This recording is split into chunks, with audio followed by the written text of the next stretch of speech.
right, I'm about to walk in the house. I want to show you something. Remember this.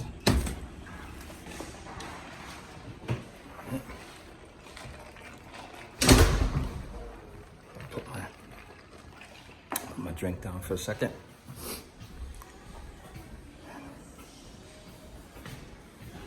All right, we got it going in here. We got Chef. Yes, sir. Give me a name.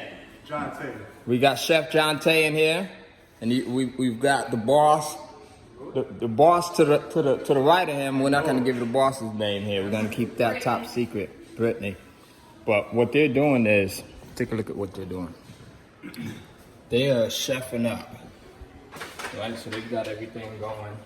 Oh my God! Look at this! Look at this! Look at this! Y'all know how we do, man. Nothing less than great. Nothing less than the best. Nothing less than the best. Absolutely. So they're over here putting it all together. And this is what you should be doing. Why should you be in the kitchen trying to do what they do when you don't know how to do what they're doing? Right?